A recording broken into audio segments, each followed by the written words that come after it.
Welcome to ज्ञान Ganga online class. Hello students, इसमें हम देखते हैं संगठित द्रव्य बाजार और असंगठित वित्त बाजार के बारे में। संगठित द्रव्य बाजार औपचारिक द्रव्य बाजार रिजर्व बैंक, व्यापारी बैंक, म्यूचुअल फंड आदि का बना होता है।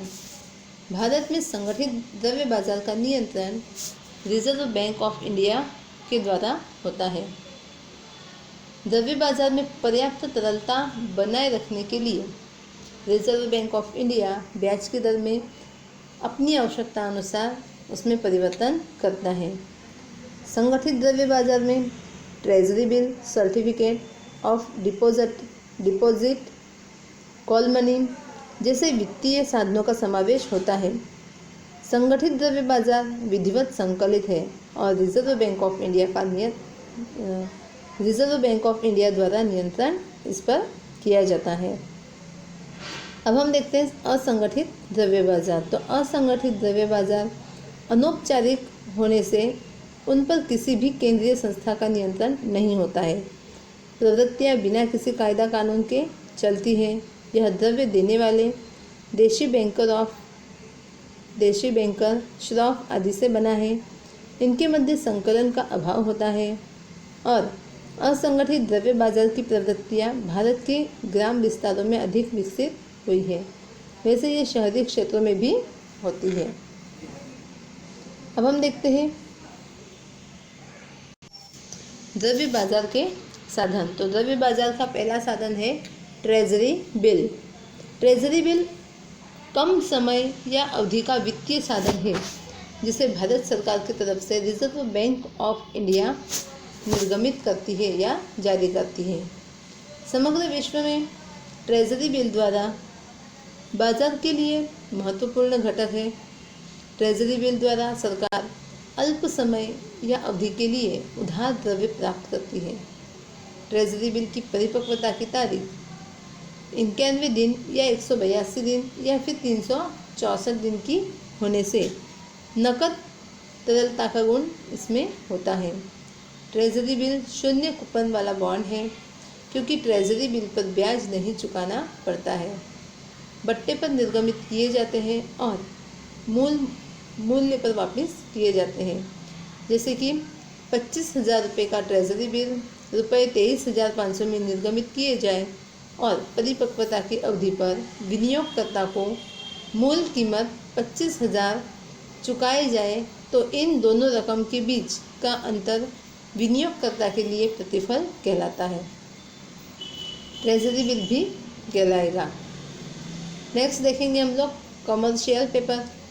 1980 के बाद कॉमर्शियल पेपर विश्व स्तर पर काफ़ी लोकप्रिय हुए हैं। सर्वप्रथम रिजर्व बैंक ऑफ इंडिया ने जनवरी 1990 में कॉमर्शियल पेपर निर्गमित किए थे।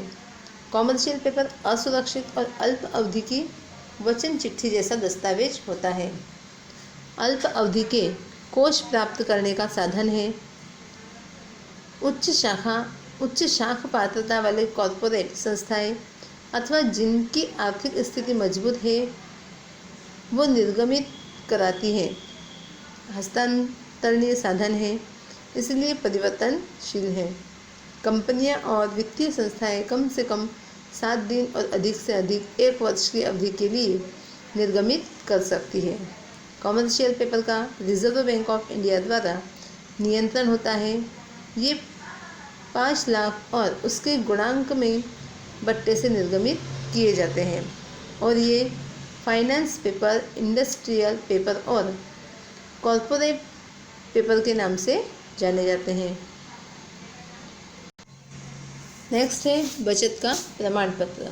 बचत का प्रमाण पत्र असुरक्षित, हस्तांतरणीय और अल्प अवधि का द्रव्य प्राप्त करने का साधन है। शेड्यूल व्यापारी बैंक और वित्तीय संस्थाएं निर्गमित कर सकती हैं। बैंक में जमा निश्चित अवधि की बचत रसीद से बचत का प्रमाण पत्र बिल्कुल अलग होता है। बचत का प्रमाण पत्र हस्तांतरणीय और विक्रय किया जा सकता है, जबकि निश्चित अवधि की बचत की रसीद हस्तांतरणीय नहीं होती है और उसका विक्रय भी नहीं किया जा सकता है। शेड्यूल व्यापारी बैंकों को अपनी आवश्यकता के अनुसार विविध शर्तों के अधीन रहकर निर्गमन की स्वतंत्रता होती है। बचत प्रमाण पत्र का मूल्य कम से कम 1 लाख रुपए होना होता है। अभी है कॉमर्शियल बिल। जब माल उधार खरीदा जाता है तब माल का विक्रेता व्यापारी उधार माल खरीदने वाले को कॉमर्शियल बिल लिखता है। कॉमर्शियल बिल हस्तांतरणीय है और व्यवसाय के व्यवहारों से उत्पन्न नहीं होता है। निश्चित रकम पूरी चुकाने की शर्त रहित इसमें आदेश होता है। कॉमर्शियल बिल के बहुत से प्रकार हैं, जैसे कि विनिमय पत्र, हुंडी, अंतर्देशीय बिल, मांग बिल, विदेशी बिल आदि। जब माल विक्रेता खरीदार पर लिखे तब यह बिल व्यापारी बिल, और जब व्यापारी बैंक इस बिल को स्वीकार करे तब यह बिल कॉमर्शियल बिल बनता है। व्यापारी बैंक इस बिल का बट्टा काटकर भुना देती है। यदि बैंक को द्रव्य की आवश्यकता होती है तो वित्तीय संस्थाओं के पास पुनः भुना सकती है। सामान्य रूप से कॉमर्शियल बिल 30, 60 या 90 दिन की अवधि के लिए होते हैं। अब हम देखते हैं कॉल और नोटिस मनी। व्यापारी बैंकों को रिजर्व बैंक के नियमों अनुसार कम से कम नगद शेष बनाए रखनी पड़ती है, जिसे नगद आरक्षित कहा जाता है। कम से कम नगद शेष की व्यवस्था के लिए एक बैंक दूसरे बैंक से द्रव्य उधार लेती है। सभी ही बैंकों को नगद आरक्षित की मात्रा बनाए रखनी होती है। इस कारण से कॉल मनी मार्केट द्रव्य बाजार का महत्वपूर्ण घटक बना हुआ है। कॉल मनी मार्केट में कॉल मनी और नोटिस मनी का समावेश होता है। कॉल मनी और नोटिस मनी के लिए कोई जमानत नहीं देनी होती है। कॉल मनी जब एक ही दिन के लिए द्रव्य उधार दिया जाता है या लिया जाता है उसे कॉल मनी कहते हैं। कॉल मनी एक ही दिन का व्यवहार होता है। कॉल मनी मार्केट में ज़्यादातर बैंकें ही भाग लेती है। इसे इंटर बैंक कॉल मनी भी कहा जाता है। रिजर्व बैंक के नियम के अनुसार सभी ही व्यापारी बैंकों को नगद आरक्षित की मात्रा बनाए रखनी होती है। इसलिए नगद की कम अनुभव करती बैंक दूसरी बैंक या जिसके पास अतिरिक्त रोकड़ है उसके पास से द्रव्य उधार लेती है। संक्षिप्त में एक दिन की लोन अर्थात कॉल मनी कहलाती है। अब हम देखेंगे नोटिस मनी। नोटिस मनी मतलब जब 2 से 14 दिन के लिए द्रव्य उधार लिया जाता है या दिया जाता है तो उसे क्या कहा जाएगा? Notice money. अगला टॉपिक है हमारा पूंजी बाजार। वित्तीय बाजार को दो मुख्य भागों में वर्गीकृत किया गया है, पूंजी बाजार और द्रव्य बाजार। तो पूंजी बाजार में 2 बाजारों का समावेश होता है, एक तो प्राथमिक और दूसरा है गौण। अभी सबसे पहले हम पूंजी बाजार का मीनिंग जानेंगे। पूंजी बाजार ये ऐसा संगठित बाजार है जो समाज की बचतों को औद्योगिक साहसों के लिए पूंजी स्वरूप में कोष की आपूर्ति करता है। औद्योगिक इकाइयों के लिए दीर्घकालीन पूंजी कोष का प्राप्ति स्थान है। पूंजी बाजार में दीर्घ समय की जामीनगिरियां जैसे कि अंश और डिबेंचर का व्यापार होता है। पूंजी बाजार सभी प्रकार की वित्तीय जामीनगिरियों का बाजार है, जैसे औद्योगिक जामीनगिरियां, सरकारी जामीनगिरियां। पूंजी बाजार समाज की बचतों को गतिशील करके आर्थिक विकास में सहायक भी होता है। अब इसमें क्या लक्षण है हम ये जानेंगे। दीर्घ अवधि के पूंजी का कोष का बाजार है, मतलब कि लंबे समय के लिए पूंजी कोष का यह बाजार कहलाता है। सेकेंड है पूंजी बाजार के साधनों में सरकारी जामीनगिरियां, ऋण के साधन, औद्योगिक साहसों की जामीनगिरियां जैसे कि अंश, डिबेंचर आदि का समावेश इसमें होता है। थर्ड है कोष का दीर्घ समय की जामीनगिरियों में विनियोग होता है। चौथा है भारत में पूंजी बाजार पर सेबी का नियंत्रण है। फिर जामीनगिरियाँ जैसे कि अंश डिबेंचर की मालिकी का हस्तांतरण भी इसमें होता है। वित्तीय संपत्तियों को तरलता प्रदान करता है। पूंजी बाजार दो भागों में बटा हुआ है, एक तो प्राथमिक और दूसरा गौण। हम देखेंगे अभी प्राथमिक पूंजी बाजार का मीनिंग। निर्गमित की जाने वाली नवीन जामीनगिरियों का बाजार है, इसलिए प्राथमिक पूंजी बाजार को नवीन जामीनगिरियों का बाजार भी कहा जाता है। पहली बार निर्गमित की जाती नवीन जामीनगिरियों का विक्रय का बाजार होने से विनियोगकर्ता मात्र नवीन जामीनगिरियों का क्रय कर सकते हैं। पूंजी कोष तैयार करने के लिए नवीन जामीनगिरियों के विक्रय का बाजार अर्थात प्राथमिक पूंजी बाजार होता है। इसके लक्षण हैं कि नवीन जामीनगिरियों के निर्गमन का बाजार है, नवीन जामीनगिरियों का विक्रय इसके अंतर्गत होता है और विनियोगकर्ता इसे खरीदते हैं। प्राथमिक बाजार में अनेक मध्यस्थ होते हैं, जैसे बुक रनिंग लीड मैनेजर, निर्गमन रजिस्ट्रार और अंश दलाल। चौथा है नवीन पूंजी का निर्गमन विज्ञापन पत्र के जरिए प्राथमिक पूंजी बाजार में लाया जाता है।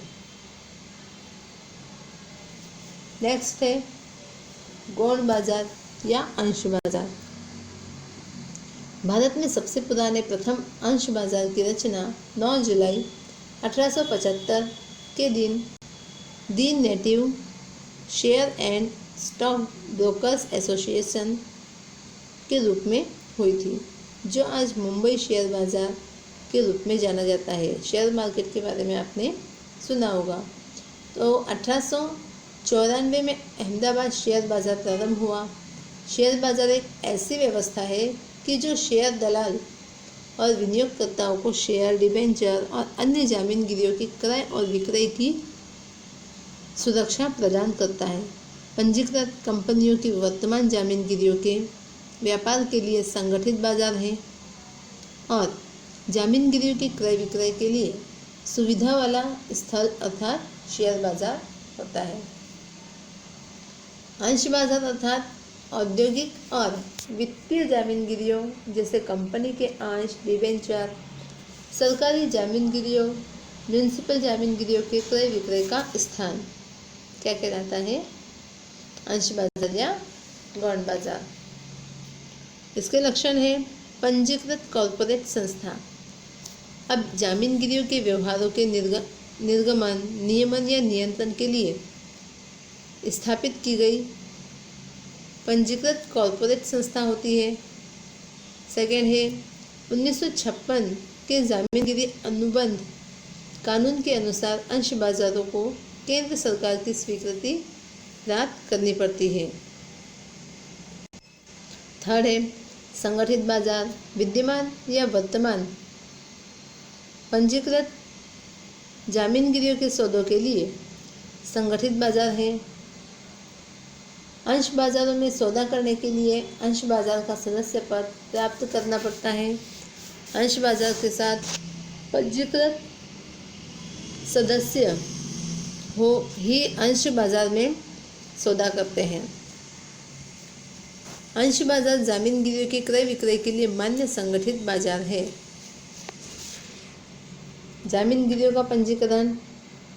जिन जामीनगिरियों का पंजीकरण अंश बाजार में हुआ है, ऐसी ही जामीनगिरियों का सौदा अंश बाजार में होता है। अंश बाजार का संचालन और प्रबंध संचालक मंडल के द्वारा होता है। सदस्यों पर कड़ा नियंत्रण। संचालक मंडल को प्राप्त हुए अनुशासन पालन के अधिकार द्वारा सदस्यों के कड़े नियंत्रण का पालन करवाते हैं। फिर है वित्तीय व्यवस्थाकीय ढांचा। अंश बाजार के व्यवस्थाकीय ढांचे का स्वरूप सार्वजनिक कंपनी जैसा होता है। अंश बाजार का नियमन। भारत के सभी अंश बाजारों का नियमन सेबी तथा जामीनगिरी अनुबंध कानून के द्वारा होता है। अभी हम देखेंगे अंश बाजार के कार्य। सबसे पहला कार्य है तरलता। जामीनगिरियों के क्रय और विक्रय करने के लिए अंश बाजार सतत बाजार प्रदान करता है, मतलब हमेशा यह बाजार खुला रहता है। विनियोगकर्ताओं की जब इच्छा हो तब जामीनगिरियों का क्रय विक्रय वे कर सकते हैं। अंश बाजार तैयार बाजार की पूर्ति करता है, इसलिए यह संभव होता है। जामीनगिरियों को तरलता का गुण देना अंश बाजार का एक महत्वपूर्ण कार्य है। सेकंड है जामीनगिरियों का मूल्यांकन। जामीनगिरियों की मांग और पूर्ति के आधार पर जामीनगिरियों का मूल्यांकन संभव होता है। विनियोगकर्ता अपनी जामीनगिरी का मूल्य जान सकते हैं। सरकार और लेनदारों के लिए भी जामीनगिरियों का मूल्यांकन उपयोगी हो सकता है। अन्य तत्व जैसे कंपनी द्वारा घोषित किया जाता डिविडेंड, द्रव्य बाजार के प्रभावित करने वाले तत्व भी जामीनगिरियों के मूल्यांकन के महत्वपूर्ण है। थर्ड है बचतों का पूंजी में रूपांतरण। समाज में जिन व्यक्तियों के पास बचतें हैं और जामीनगिरियों में वे विनियोग करना चाहते हैं, तो वे जामीनगिरियों को सरलता से खरीद सकते हैं और आसानी से बेच सकते हैं। उनकी बचतों का पूंजी में रूपांतरण भी होता है। चौथा है पूंजी सृजन में मध्यस्थता। अंश बाजार स्वयं किसी पूंजी का सृजन नहीं करता, परंतु जामीनगिरियों के क्रय विक्रय के लिए मंच की आपूर्ति करता है। पूंजी सृजन में वह मध्यस्थी के रूप में भूमिका अदा करता है। नेक्स्ट है सौदे की सुरक्षा। अंश बाजार में सौदे नियमानुसार होते हैं। अंश बाजार में काम करने वाले दलाल सेबी के नियंत्रण में उनकी भूमिका निभाते हैं। इससे सौदे सुरक्षित तरीके से होते हैं। सौदे शेयर बाजार के नीति नियमों तथा नियमों के अनुसार ही होने से अंश बाजार के निवेशकों को सौदे में सुरक्षा प्रदान करता है। नेक्स्ट है पूंजी बाजार का विकास। अंश बाजार के कारण प्रजा की बचतों को औद्योगिक प्रवाह की तरफ मोड़ा जा सकता है। कंपनी स्वरूप के उद्योगों को दीर्घकालीन पूंजी मिल जाती है और जनता की बचतों को कंपनी की जामीनगिरियों में निवेशित करने के लिए प्रोत्साहित करता है। इससे पूंजी बाजार के विकास के साथ साथ देश का आर्थिक विकास भी संभव हो जाता है। नेक्स्ट है प्रवृत्ति करने की सुविधाएं। अंश बाजार अपने सदस्यों को उनकी प्रवृत्तियां करने के लिए सुविधाएं उपलब्ध करवाता है, जिससे अंश बाजार के सदस्य निवेशकों के हित की सुरक्षा कर सकते हैं। नेक्स्ट है सट्टे के लिए आवश्यक सुविधा। स्वस्थ सट्टा अंश बाजार को क्या करता है? जीवित रखता है। सट्टे के सौदे के लिए कानूनी ढांचे में रहकर अंश बाजार आवश्यक सुविधाएं की आपूर्ति करता है। नेक्स्ट है जानकारी देने वाला।